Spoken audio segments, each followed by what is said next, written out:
నా పేరు శంకర్ నాయక్, తెలంగాణ సర్వోదయ మండలి రాష్ట్ర అధ్యక్షుడిని.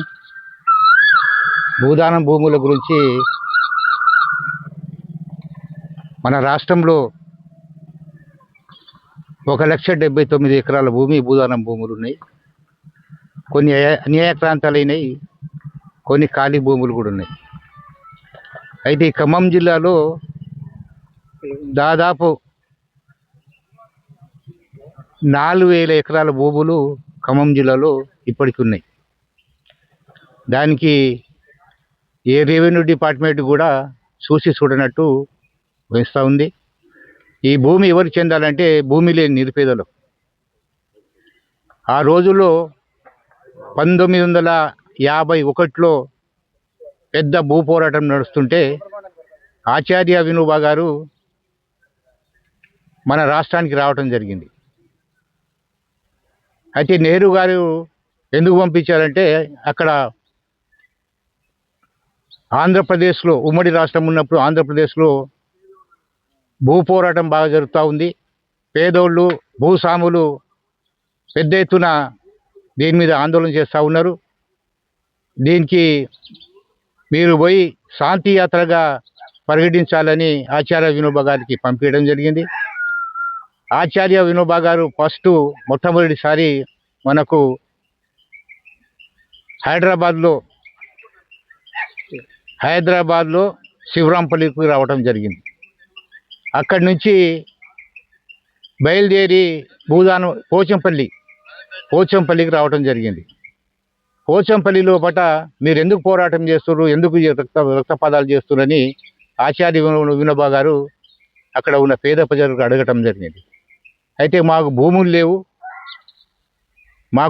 లేవు, మా బతుకులన్నీ ఏడారి బతుకులు అవుతున్నాయి.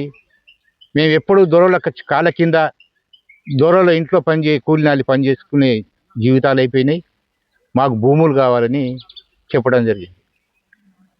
అయితే మీకు భూములు ఇప్పిస్తే సరిపోతుందంటే, అవును మాకు భూములు ఇప్పిస్తే మేము సరిపోతుందని వాళ్ళు చెప్పడం జరిగింది.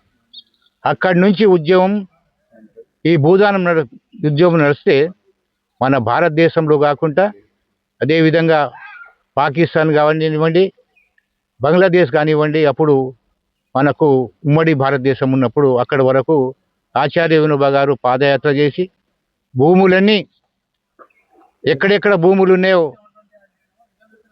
వీళ్ళకు దొరలతో పోయి పేదలకు భూములు ఇవ్వండి, భూములు ఇవ్వకుంటే బాగుండదని ఆయన ప్రతి జిల్లాకు, ప్రతి రాష్ట్రానికి వెళ్తూ ఉంటే ఇచ్చిన దొరలు 50 ఎకరాలు ఇచ్చిర్రు, 100 ఎకరాలు ఇచ్చిర్రు, 10 ఎకరాలు ఇచ్చిర్రు, 5 ఎకరాలు ఇచ్చిర్రు. దీనికి ఒక ట్రస్ట్ పెట్టడం జరిగింది. భూదానం బోర్డు ట్రస్ట్ అని పెట్టడం జరిగింది.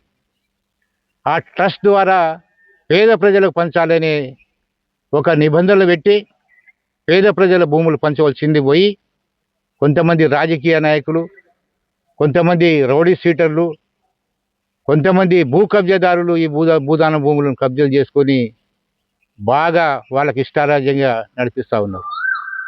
ఈ భూదానం భూమి మీద ఏ రాష్ట్ర ప్రభుత్వాన్ని కానీ, కేంద్ర ప్రభుత్వాన్ని కానీ ఎలాంటి హక్కు లేదు. ఈ భూమి చెందవలసింది ఎవరికంటే పేదవాళ్ళకే. ఎవడైతే భూమి లేని పేదవాడున్నాడో ఆ భూమి లేని పేదవాడికే ఈ భూమి చెందాలి. అట్లాంటిది ఈ ఖమ్మం జిల్లాలో 1000 గుడిసెలు అంటే 1000 కుటుంబాలు అంటే దాదాపు ఒకరింట్లో 2 ఉంటారు, ఒకరింట్లో 3 ఉంటారు, ఒకరింట్లో 4 ఉంటారు, ఒకరింట్లో 5 ఉంటారు. అట్లా జనాభా ప్రకారంగా చూస్తే నా అంచనా ప్రకారంగా ఒక 6,000 మంది కుటుంబ సభ్యులు ఇక్కడ నివసించే వాళ్ళ కుటుంబానికి మొత్తం సర్వనాశనం చేసి ఏమీ లేకుండా చూస్తూ ఉంటే అన్నీ ఒక్కొక్కరు 6,000, 6 లక్షలు, 7 లక్షలు, 8 లక్షలు పెట్టి ఇళ్ళు కట్టించిన ఇళ్లను కూలగొట్టడం చాలా ఘోరం. ఇది రాష్ట్ర ప్రభుత్వం వెంబడే దీని మీద ఖండించి వీళ్ళకి ఇక్కడనే ఉన్న జాగాల్ని పక్కా ఇండ్లు కట్టియాలని తెలంగాణ సర్వోదయ మండలి తరఫున మేము డిమాండ్ చేస్తూ ఉన్నాం. వీళ్ళ పక్కన ఇప్పుడు వీళ్ళకు అసలు గుడిసెలు వేసుకొని 8 సంవత్సరాలు అయిపోయినా ఇప్పటి వరకు విద్య లేదు, వైద్య లేదు, కరెంట్ లేదు, ఎలాంటి సౌకర్యం లేకుండా ప్రభుత్వం చూసేది అది మొండితనం.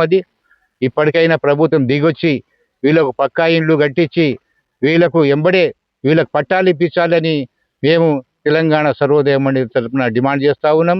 తెలంగాణ సర్వోదయ మండలి దీని విషయంలో, ఖమ్మం విషయంలో పట, గుడిసెవాసుల విషయంలో పట పెద్ద ఎత్తున పోరాటం చేస్తుంది. పోరాటం చేసి వీళ్ళకి న్యాయం జరిగే వరకు మేము తెలంగాణ సర్వోదయ మండలి తరఫున ఉద్యమిస్తాం. దాని మీద పోరాటం చేస్తామని మేము హెచ్చరిక చేస్తూ ఉన్నాం.